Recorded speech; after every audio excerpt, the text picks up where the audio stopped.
This class is for October 5th.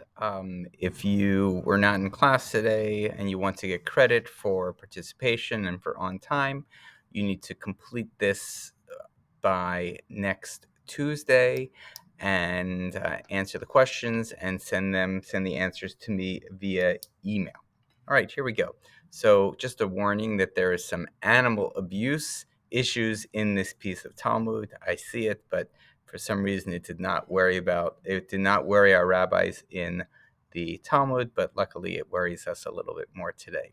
So first of all, some of the words, just so we have them on the plate. We have the word kashera, which means kosher or kind of acceptable or usable. Olin means to go up, because it used to be that sukkahs were created on the roof of people's flat roofs, on the roofs of their home. Gamal means camel. So here's the Mishnah itself. It says, one that makes his sukkah at the top of a wagon or on the top of a ship, although it is portable, it is kashera, it is kosher, as it is sufficient for a sukkah to be a temporary resident. And one may olin, may go up on, enter it, even on Yom Tov. What is Yom Tov? If we look for a second at, so we talked last week about there being all these days of Sukkot. The first 2 days and the last 2 days are called Yom Tov. The middle days are called Chol HaMoed, something in between. Here we go. In the case, however, of one who establishes his sukkah at the top of a tree or on the top of a gamal, a camel, the sukkah is kashera, but one may not olin and enter it on Yom Tov, because the rabbis do not allow climbing or using trees or using animals on a festival. All right, so here we go with our, first of all, your first question, your first kind of activity is to draw me what a sukkah would look like on the top of a camel. It doesn't have to be a great drawing, but just kind of show me you saw Sukkot around the school. Draw a sukkah on top of a camel for me. Thank you. Okay, and let's move on. So three things you need to know before we begin are: a kosher wall, a wall that is acceptable of a sukkah, has to be high or higher than 10 tefachim. And a tefach is like this. So if you remember, the way we measured things in biblical times wasn't with standard pieces of measurement. We used body parts. So an amma was from your elbow to your tallest finger. That was an amma. We saw that word in our study of the Lo Bashamayim He, the Not in Heaven story. And a tefach is this much. So a minimum for a sukkah to be kosher, to be usable, it has to be as high as 10 tefachim. Okay, less than that, it's not going to be kosher and you can't use it. How many walls does a sukkah need to have? Simple, just look at the word sukkah. So if you see there are 1, 2, 3, 4, a sukkah can have 4 walls. A sukkah can have 1, 2, 3, 3 walls, and a sukkah can have 1, 2 walls and a little bit. All those would be a kosher sukkah. And then the final principle is the principle of lavud. So if there is a gap of 3 tefachim or less, it is as if that gap does not exist. So if you had a wall that went 1, 2, 3, 4, 5, 6, 1, 2, 3, 4, 5, 6, 7, right up to here, it would be as if the gap right here did not exist at all, and it was a full sukkah. Okay, so that is an okay sukkah. So this rule of lavud means any gap that is 10 tefachim or less is as if it doesn't actually exist as a gap. That's going to be important for us. So here comes our question. Asa'a libehema dofen l'sukkah. He made, with using an animal, a wall for the sukkah, meaning one of the walls. I just told you before that there can be either 4 walls of a sukkah, 3 walls of a sukkah, or 2.5. Let's use the 3 walls of a sukkah. So basically taking one of those walls and using an animal as that wall itself. Are we allowed to do that or not? So first of all, for question number 2, give me reasons why, yes, we should be allowed to do that, which is the opinion of Rabbi Yehuda.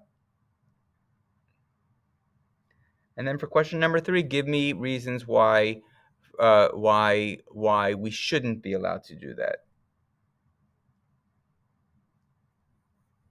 Okay.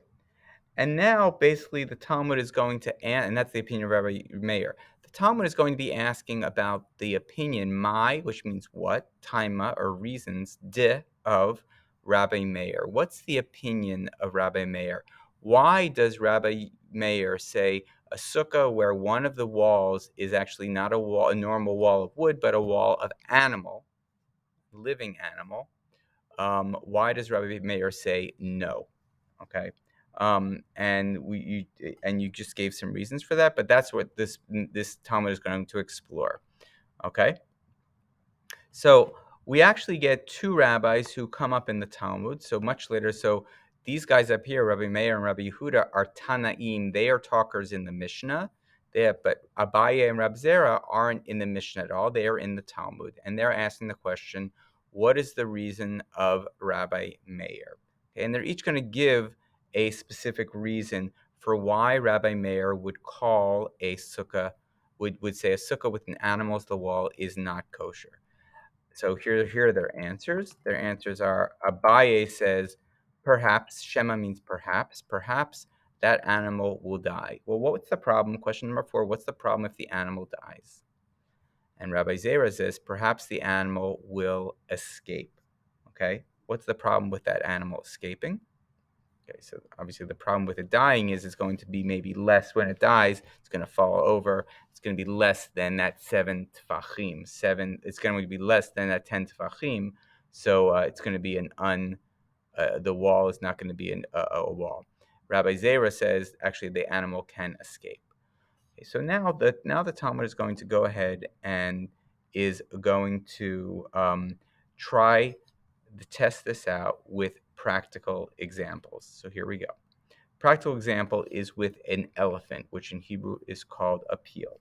So before we begin, let's just think about an elephant and let's look at the reasoning of why of Rabbi Meir is if the animal was an elephant. So Abaye says perhaps that animal will die. What are we still concerned if that animal dies? That would Rabbi Meir be concerned or not? That's question number 6. What about question number 7? Perhaps the animal will escape. Are we concerned about an elephant who might escape? Yes or no? Okay. And my 8th question is, why of all animals, why do you think they start by using an elephant? Okay. However, now we're talking about specific case. We're not going to start by just talking about any elephant. We're going to talk about an elephant that is kashor, an elephant that is in some way tied up and basically doesn't move. So now let's think about these two. Which of them are we no longer concerned that that's going to be the reason why Rabbi Meir would make that sukkah pasul or not kosher? That's question number 9. And the answer is, well, we're no longer afraid if that animal is kind of tied up and can't move. We're no longer afraid about that animal escaping. It can no longer escape. But what about the death issue? Would we be concerned about that? Yes or no? That's question number 10. I'm just writing down the questions here. And actually, we shouldn't really be concerned about the death issue because even if that animal dies, since an elephant is so big, is that elephant going to be as big as 10 tefachim, as big as 1, 2, 3, 4, 5, 6? Yes or no? Yes, it is. So we're not going to have to even be worried about that. And this is why the Talmud says, Kule alma lo pligi. Anyone, the entire world, so this is Aramaic, Kule alma, the entire world does not disagree that what? That in the case of a tied elephant, would Rabbi Meir say that is a good, you can use that sukkah or you can't? What would Rabbi Meir say in that situation? Rabbi Meir would say, yes, of course that's a kosher wall. That's not what when Rabbi Meir disagreed with Rabbi Yehuda, it wasn't about a peel that was kashur. So now we're going to go on. Now let's look at a.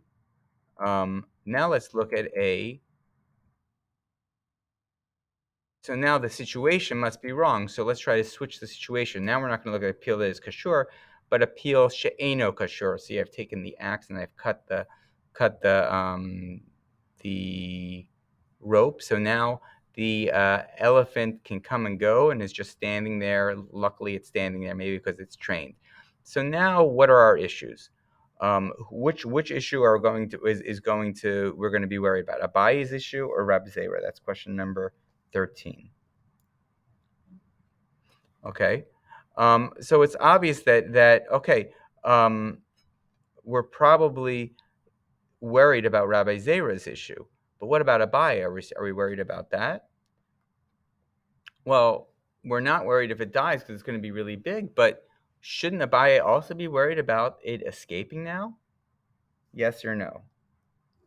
Yeah, actually, he should be worried about it escaping.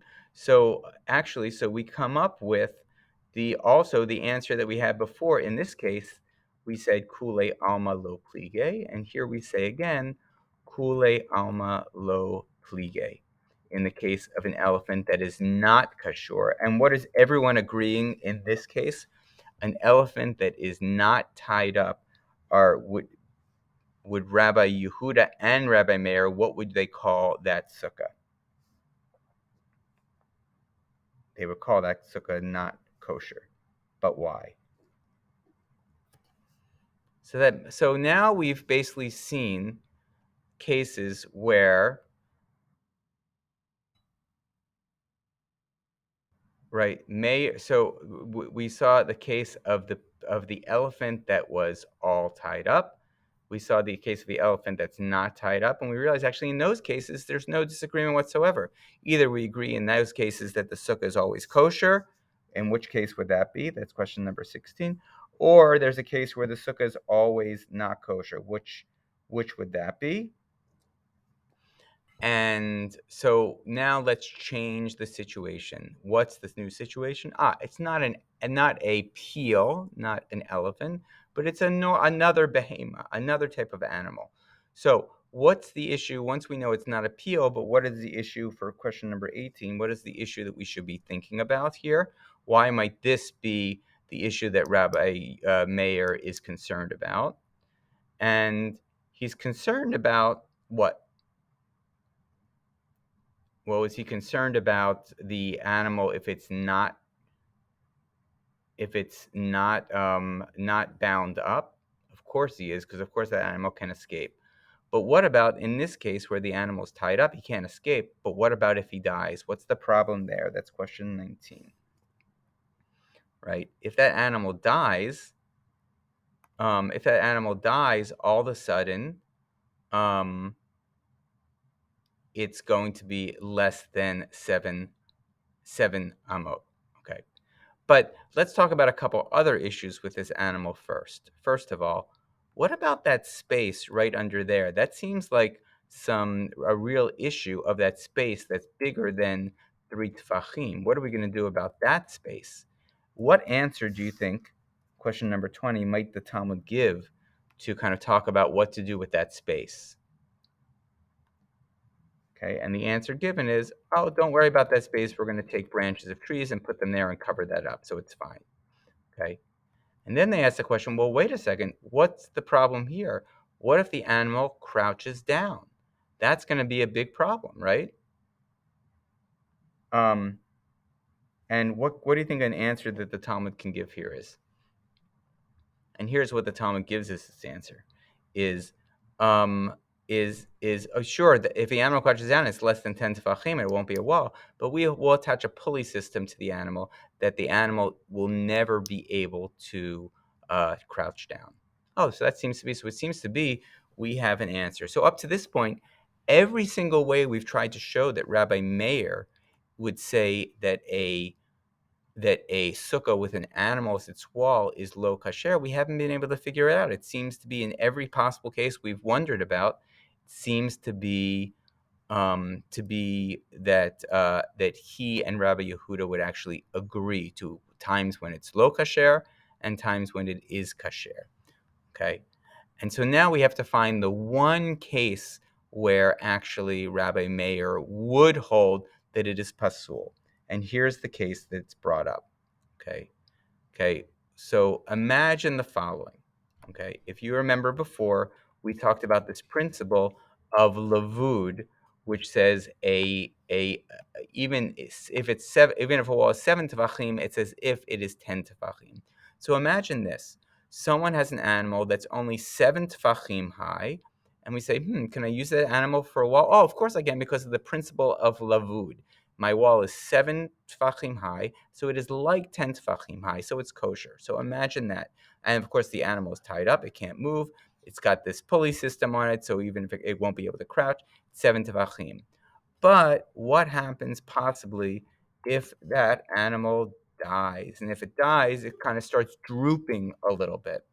And the drooping will be, we'll know that it's less than 7 tefachim, but the owner won't, it's kind of barely noticeable, that drooping. So all of a sudden, the owner is still thinking that this is a kosher sukkah because of the principle of lavud. But now it's been less than 7 tefachim high. The principle of lavud doesn't hold. That wall is not kosher anymore. And look what Rabbi Meir would say. OMG. He didn't even realize that he's now sitting in a non-kosher sukkah. So for that reason, Rabbi Meir goes ahead and says, I'm never going to allow an animal to be one of the walls of the sukkah, because perhaps when that animal, if that animal, even if though it is even though it is bound up, even though it is on a system of pulleys, perhaps the animal was only 7 tefachim to begin with, and when it dies, it's going to shrink a little bit, and the owner won't know, and he'll think he's using, or she'll think she's using, this kosher sukkah, but she's not in the end.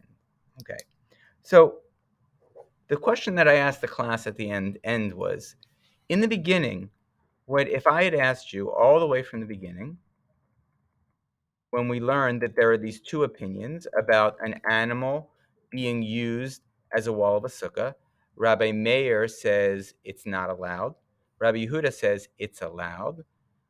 And then we start. If I asked you, in a group of 100 sukkahs, how many of them would be, or how many situations would there be that Rabbi Meir is concerned with, in a group of 100 sukkahs? What might you say? All right. And now we realize all of a sudden that after we went through all of this, we realize that there's actually, the disagreements between Rabbi Yehuda and Rabbi Meir are so small that there's only one small case that I can think about. And so question number 22 is, describe what that case is, the one case that Rabbi Meir is concerned about. And then my final question is, if there's only one case that Rabbi Meir is concerned about, and for that reason, he is saying that every single sukkah can never, ever have an animal as the wall. Is that fair? If there's only one case where it is so, is it fair that we should follow Rabbi Meir and not Rabbi Yehuda? Well, surprise, surprise. We actually, when we think about what the law is today, the law doesn't follow Rabbi Meir. It follows Rabbi Yehuda. All right, and that's the end. So what you'll do is you'll fill out you answer those questions for me, 23 questions, send them my way, and when I check them for quality, you'll get your full credit. Thanks so much.